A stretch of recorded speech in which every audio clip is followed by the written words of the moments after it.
Ready. नमस्ते मेरे गुर्जर भाइयों, मैं अमर सिंह गुर्जर दौसा से बिलोंग करता हूँ। आज मैं अपने समाज को कुछ जो मेरे निजी विचार है उनसे अवगत करवाना चाहता हूँ। इस वीडियो को मैं आप सबके हित के लिए पोस्ट कर रहा हूँ। अगर आपको इसमें कुछ बुरा लगे तो उसके लिए मैं पहले आपको सॉरी बोलता हूँ। प्लीज अगर किसी को निजी तौर तरीके से मत लेना, क्योंकि ये एक सोशल वीडियो है जो मैं अपने सोशल वेलफेयर या फिर सोशल कोलैबोरेशन के लिए इसको हम लोग प्रमोट कर रहे हैं। सबसे पहले नमस्ते मेरे गुर्जर भाइयों। सबसे जो मेन अब जो पॉइंट है, इस टाइम जो सेंसिटिव पॉइंट चल रहा है वो है गुर्जर एजिटेशन। गुर्जर एजिटेशन 2007 से कर रहे हैं, 29 मई से। क्या मिला? 72 लोगों की कुर्बानी। गुर्जर समाज का खून क्या बोलता है?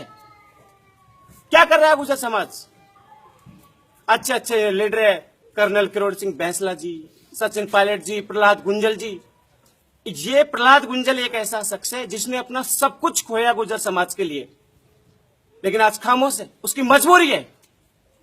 क्योंकि जब एक आदमी, आप खुद के ऊपर इस वीडियो को लेकर विचार करना, एक आदमी अपने परिवार को चलाता है, उसे कितनी संघर्ष या कितनी मुश्किलों का सामना करना पड़ता है।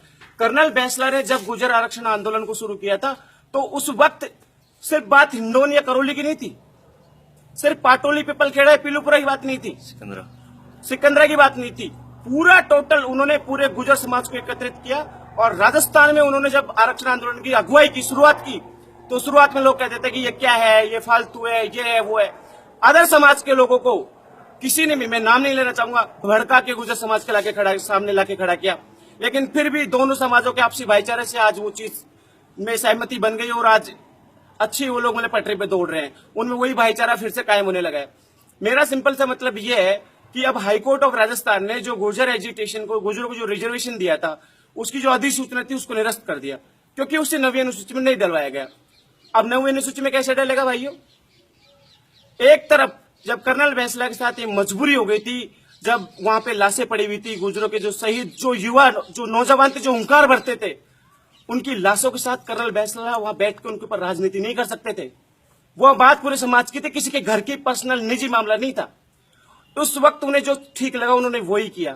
कर्नल बैंसला ने उस वक्त कहा था, क्योंकि समाज को एकत्रित रखने के लिए अदर समाज के लोगों ने हमारे समाज को भ्रमित करने के लिए इस चीज को ज्यादा से ज्यादा फैलाया कि कर्नल बैंसला ने तो देव महाराज की सौगंध खा ली और अब कर्नल बैंसला है जो चुनाव नहीं लड़ेंगे। कर्नल बैंसला ने कब कहा था कि मैं चुनाव नहीं लड़ूंगा? और मान लो अगर उन्होंने छोटी सी बात कह दी समाज को एकत्रित करके आंदोलन को मजबूत करने के लिए, तो उसमें कौन सी गलती कर दी?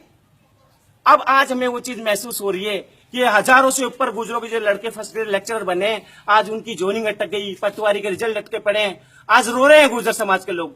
आज जो गुर्जरों के जो युवा हैं उनका खून खोल रहा है। क्यों? उसकी वजह साफ साफ है, क्योंकि अगर कर्नल बैंसला आज अगर महासवाई माधोपुर से सांसद होकर संसद भवन में बैठते तो वो 9वीं अनुसूची में डलवाते। सुखबीर सिंह जोनापुरिया ने वादा किया। मैं पूछना चाहता हूं, लेकिन स्टेट गवर्नमेंट ने भेजा या नहीं भेजा? कितनी बार उन लोगों ने पैरवी की? अगर कर्नल बैंसला खुद सवाई माधोपुर से सांसद जीतते और वो संसद भवन में दिल्ली बैठते तो शायद उस चीज को बहुत मजबूती से कर सकते थे।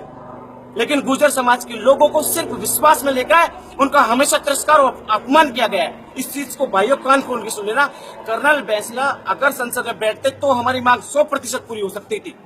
लेकिन गुर्जर समाज को भड़का के अदर समाज के लोगों ने बहुत ज्यादा भड़काया कि इसने तो देव महाराज की कसम खाई थी और अब चुनाव कैसे लड़ रहा है। भाइयों, एक छोटी सी बात है, समाज को एकत्रित करने के लिए, समाज को संगठित रखने के लिए, मान लो अगर उसने उस वक्त कुछ बात कही होगी, हम उससे सहमत है। लेकिन अगर वो शख्स कर्नल किरोड़ सिंह बैंसला अगर संसद में बैठता तो आज हमें यह अधिसूचना जो एसबीसी 5% की, जो 5 जातियों की निरस्त हुई है, इस चीज का सामना आज हमको नहीं करना पड़ता।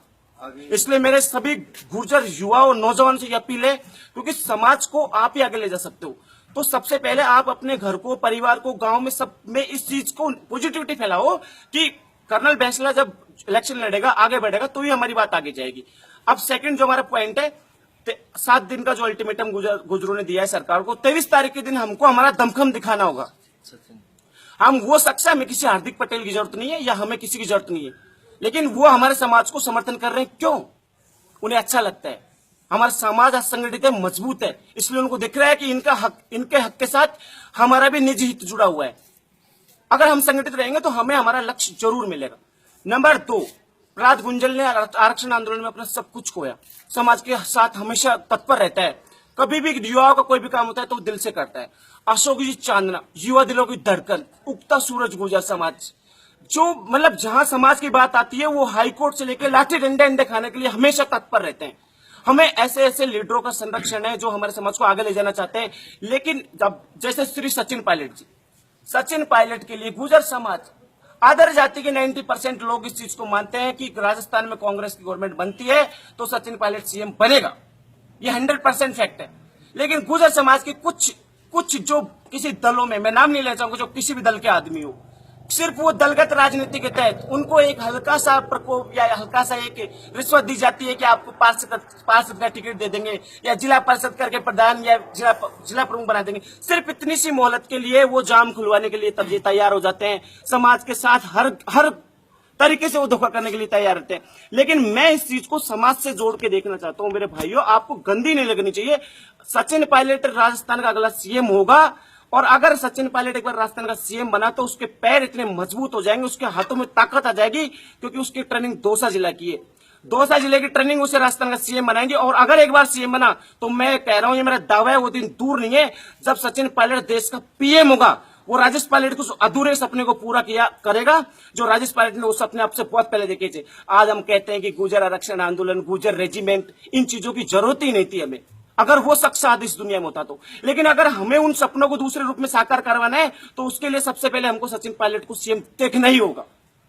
इसलिए मेरी आपसे अपील है, चाहे आप किसी भी दल से या किसी भी राजनीतिक पॉलिटिकल पार्टी से बिलोंग करते हो, लेकिन आपको सचिन पायलट को अपना दिल से जितना कोलैबोरेट, जितना कोऑपरेशन, फाइनेंशियली, इकोनॉमिकली, पॉलिटिकली, जितना आप उसे कोलैबोरेट कर सकते हो उसे प्लीज करिए, यह मेरी आपसे रिक्वेस्ट है। And now next thing, agitation जब भी होता है गुर्जर एजुटेशन, तो युवा नौजवान अपने जो भी नजदीकी उन सबको मोटिवेट करे, उस चीज से उनको वाकिफ करवाए, और उसके जो देखो जो बेनिफिट्स है, जैसे देवनारायण बोर्ड का गठन किया, आज तक मैं पूछना चाहता हूं गुर्जर समाज मुझे एक चीज का जवाब दे दे, अगर आगामी कोई भी रणनीति तैयार होती है। आज देवनारायण बोर्ड को बने कम से कम 7-8 साल हो गई, आज तक देवनारायण बोर्ड का अध्यक्ष क्यों नहीं बन रहा? ये समाज की आपसी फूट है। मैं आप लोगों, मेरे दिल में दर्द होता है समाज का नाम आता है, देवनारायण बोर्ड का अध्यक्ष आज तक क्यों नहीं बना? कोई क्या गुर्जरों में उस अध्यक्ष पद पे बैठने के लिए कोई काबिज, कोई व्यक्ति में आपको ऐसी कोई महत्वाकांक्षा दिख रही है, या उसके अंदर वो ऐसी क्वालिटीज या रेस्पॉन्सिबिलिटीज है जिसको बखूबी अंजाम नहीं दे सकता? क्या कमी है जो गुर्जर समाज का आज तक देवनारायण बोर्ड का अध्यक्ष नहीं बना? इस चीज का जवाब है आपके पास? समाज के जो जितने भी लेक्चरर है, प्रोफेसर है, जितने भी एक्सपीरियंस पर्सन है, उन लोगों को मैं स्पेशली कहना चाहता हूं कि जब आप इतने डेजिग्नेटेड पोस्टों से रिटायर्ड हो या आप अभी वर्किंग हो, तो आप उस पोस्ट को खाली जा रही, उस चीज का आप इंपॉर्टेंस पता है? एक भी देवनारायण बोर्ड के अलावा ऐसा कोई बोर्ड बता दो किसी भी स्पेशल जिसका आज तक प्रेसिडेंट नहीं बना हुआ। सबके बने भले, शर्म की बात है ना गुर्जर समाज के लिए। इसलिए मेरी आपसे हाथ जोड़ के अपील है, निवेदन है, मेरे पोलाइट रिक्वेस्ट है, please always be in union and make yourself much more assistance. One more thing. Time is very precious. Respect it because it defines the depth and care for you. So, and I just want to say something to you, all of my politely and much more honorable persons, that I am always, it's not only I or me, we are always calling with time, because it is so to do something and so long to do nothing. So please always take care of this valuable time. Please vote and support my community members. Thank you so much. बोल देव महाराज की जय।